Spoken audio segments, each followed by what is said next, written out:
Hey everyone, and welcome back to your bi-yearly rendition of Smash mechanics. Today we'll be talking all about grabs and grab ranges. We'll have a look at various aspects of what makes a grab what it is, and later on we'll have a look at every grab in the game in order from worst to best in terms of grab range. Should be a fun little dive, because there is actually a decent amount of small details you might miss about grabs unless you look a bit closer at them. To start off, as you probably know, a grab is a move that every character in the game has access to. The shape, size, and speed does vary from character to character, but it serves as a universal way to deal with shields, being one of the few properties that will ignore them. There are 3 different variations of grabs: standing grab, dash grab, and pivot grab. Should you grab an opponent, you will have the option to pummel or throw them, in a direction depending on your input. While you are grabbed, the amount of time you stay grabbed is dependent on your damage. The formula is actually very simple, being 90 frames plus 1.7 times your current damage. In other words, being 90 frames at 0%, 175 frames at 50%, and 260 frames at 100%, and so on. This brings us to one of my least favorite mechanics in all of Smash: mashing. You see, I'm just not really a fan of a mechanic that directly encourages you to destroy your own hand and controller in order to get a incremental advantage you miss out on otherwise. I really wish they would have changed it, but whatever, here we are. You can decrease the grab timer by mashing buttons, or using your control stick on your controller. I'll save you the details since it's kinda confusing, but basically whenever you hit a button it removes 14.4 frames from the timer, and with a stick input it removes 8 frames. Despite buttons removing more frames from the timer, rotating the stick is the superior strategy, seeing how the game registers stick inputs more frequently than button inputs. Both methods are way more effective than just letting the timer run out on its own though. The same rules are true for burying and other effects that stun you like this. The only difference being the timer formula, which is different across the board. Now let's talk a little bit about the grab property itself. The grab itself does not really have any too interesting properties in Ultimate.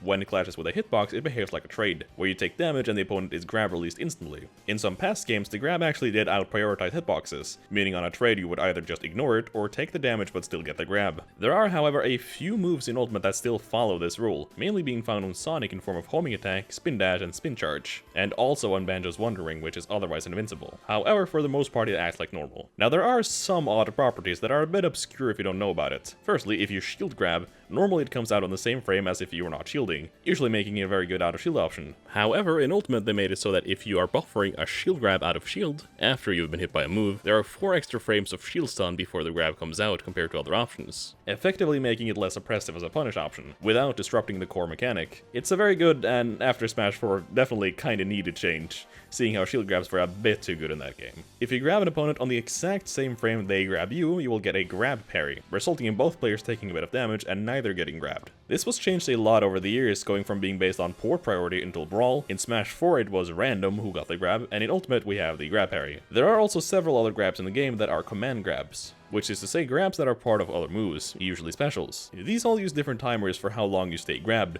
and come in a wide variety of moves. Some of them you can mash out of, while others you can't. It's totally dependent on the move itself. However, for mashing purposes, it still follows the same rules as with normal grabs. Even rarer than this, we have hit grabs, which are basically normal hitboxes, except instead they grab. However, they still follow the same rules as other hitboxes, meaning you can actually shield them. However, these are really rare, only having about 5 cases of moves that actually use them. Lastly, a bit on how and when you are allowed to grab opponents. First off, most characters have various ungrabbable parts of their hurtbox, usually being their hands. However, in some cases, it extends to even more limbs than just that. There are also a few moves which during certain frames you are also ungrabbable, but that is a very rare occurrence, and it doesn't really make too much sense where it's present, only appearing on a handful of moves. Obviously, intangible or invincible characters cannot be grabbed in line with any other hitbox. However, unlike normal hitboxes, you can grab opponents that have armor. In addition, there's also a cooldown on how quickly you can get grabbed again after being thrown, being about 60 frames where you are immune to it. This is indicated by the character flashing yellow slightly. So I don't want to see any more of people outrageously complaining about their character's grab range on Twitter, when this is the issue 90% of the time. Like, I mean, you can complain about the grab ranges on their own, as, well, we'll see a lot of them are not really that good,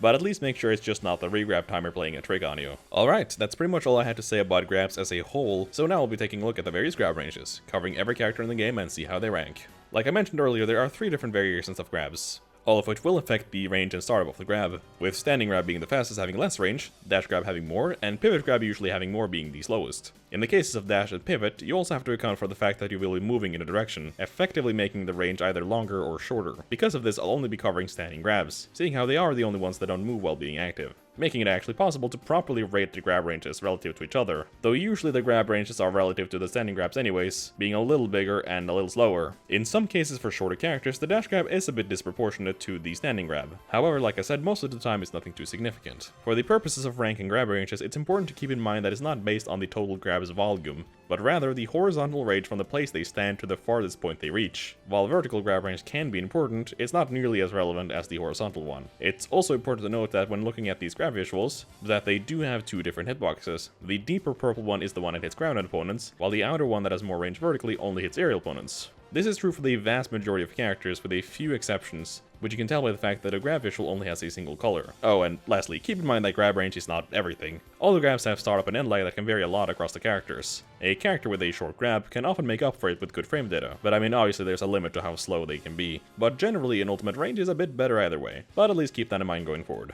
Alright, let's begin then, starting at the bottom, with the worst grab ranges in the game. At rock bottom we have Ice Climbers, ironically enough, with a value of 10.0. I guess it's penitence for all the unsacred crimes they have committed in Melee and Brawl.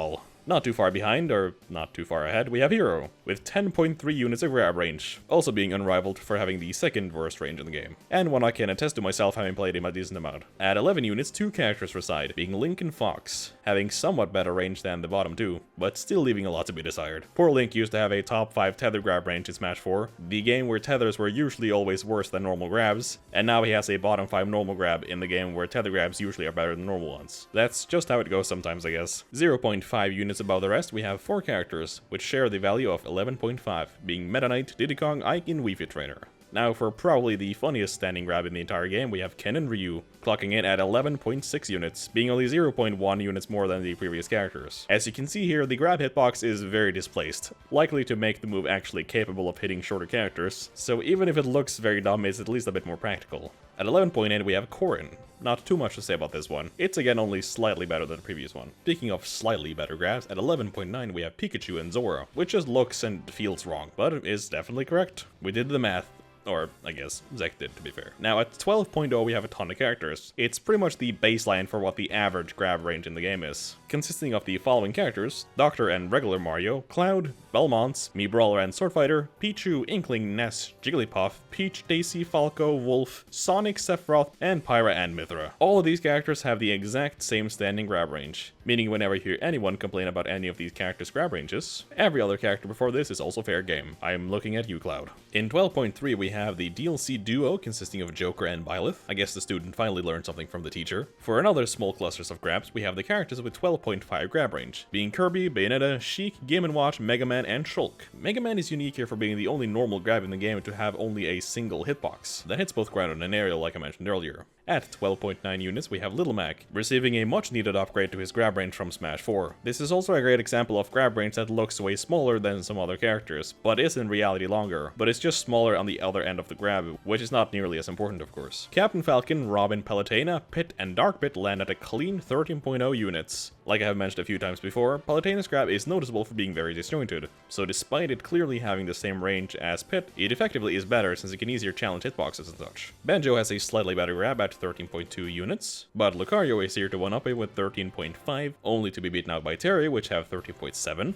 With that, we're now in the 14.0 unit range, where Ganondorf, Wario, Squirtle, and Rosalina reside. Yes, the tiny turtle has as much grab range as a grown man who is literally the raw incarnation of malice and evil. Smash is not always fair, especially not towards Ganon, it seems. Next up we have Roy and Chrom at 14.2, having the exact same grab. For one stranger combination, however, we have Mewtwo and Piranha Plant, both having 14.3 units of range. Then there is Rob at 14.4 units of range. Good to know that a giant robot has slightly more range than a potted plant. In 14.5 we have Lucina, Marth, and Duck Hunt. I was going to make a remark about all three of them being sword fighters, but it turns out the Duck actually has a hurt box, really shining a light on Banjo's DLC privilege. For some unsacred reason, they gave Mii Gunner a grab range of 14.8, far above the other Miis, which is a bit weird, but it's like it is. Kazuya has a surprisingly big grab, wielding a relatively huge 15.2 units, being notably more than the other traditional fighting game characters. Only slightly above that we have Zelda at 15.3, which is once again a very disjointed grab, making it a lot better effectively speaking. At 15.5 we have Snake, which has a surprisingly wide grab. I guess that's what happens when you just kinda go for it with both arms like he does, although it does look a little bit weird. So now we're getting into the higher tiers of grab ranges, and from here on out we're gonna get a lot more wider gaps between the characters, starting off with Incineroar, who has 16.0 units, being pretty solid. In 16.5 we have Ridley with an actually pretty small grab given his character's size, though it is still a very respectable grab in itself. King Dedede finds himself at 17.0, with another 0.5 units more than Ridley. Bowser Jr. uses Claw technology to have more grab range, giving him a solid 18.0 units of range. Surprisingly enough, at 18.5 we have Greninja, having way more grab range than you would expect. In-game there is at least the visual effect, which gives it a bit more perspective, but it is still a stupidly long grab for such a small character. At 19.0 we have the Mayor and Secretary combo, both using their nets to capture opponents. Okay, so at 19.4 we have Olimar. However, this is only specifically with the purple Pikmin. You see, Olimar's grab actually has a ton of variance depending on how many Pikmin he has, as well as the color of said Pikmin. So in this case, if Olimar only has a single purple Pikmin, the grab range is 19.4. We'll see more of this going forward, so I'll make it more clear when we get there. For our final sub 20 units, we have DK with 19.5 units. Starting to get pretty impressive here. At a clean 20 units, we have a tie between the kings themselves, being K. Rool and Bowser. Next, at a not so clean 21.4, we have Charizard, being really good for a dragon with relatively small hands. Once again, we have Olimar, this time still being the purple Pikmin grab. However, in this case, it's purple Pikmin plus any other Pikmin in the back, which adds more range. Using his trusty, or I guess not so trusty Rope Snake, Lucas has a grab range of 22.9 units. Very solid for a character like him. At 23 we have Ivysaur, which is like not okay. Like look at that, it's not even a tether grab, it just has that much range. Like, I don't care if he uses his vines, that's still a bit too much. Once again, we have Olimar with the purple Pikmin grab at 23.9 units. This time it's the purple grab with two other Pikmins, which can be of any color. It doesn't matter as long as the purple is the frontline Pikmin at the time. Leading right into the next Olimar grab, we have any single color Pikmin that is either red, blue, or yellow, having the very specific value of 24.15 units. For 26.0 units, we have Yoshi with his iconic tongue grab, being kinda gross when you say it out loud. Another Olimar at 27.5, this time being any red, blue, or yellow Pikmin, plus another Pikmin of any color, for one of the biggest grab glow-ups in Smash history, and that's saying a lot. Going into by far the least grab-friendly Smash game, we have Pac-Man, now not only being functional unlike in Smash 4, but also having 28 units of range. Oh, and also Toon Link is here, making use of his hookshot to grab people. Olimar returns at 28.8 units with his single white Pikmin grab. White Pikmin being the best Pikmin for grabbing, having this much range by itself. Young Link logs it at 29.5 units, proving once again that being young is better than being, Toon?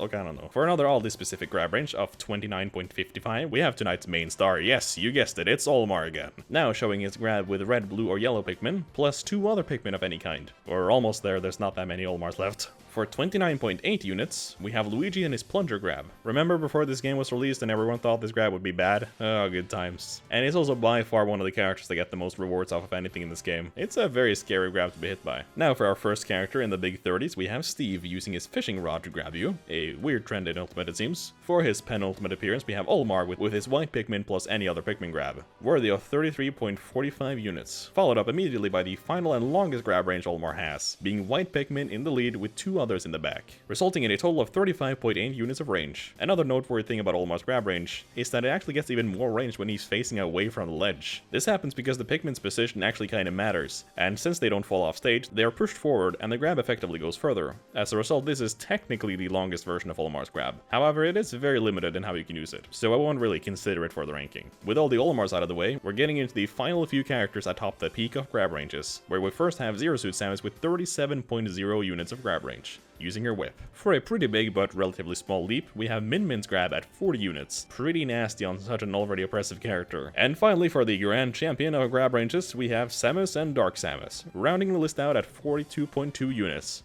and putting an end to the journey through the grab ranges of Smash Ultimate, concluding today's edition of Smash Mechanics. It's been fun looking through all these grabs, and it's nice to finally iron out some of the misconceptions people have about how grabs work. However, I must now get back to procrastinating the next Smash Mechanics, or else it will not be done by the deadline of late 2022. So again, if there's a topic you want me to cover, let me know and I'll very likely take it into consideration. So, thank you for watching, and I'll see you next time.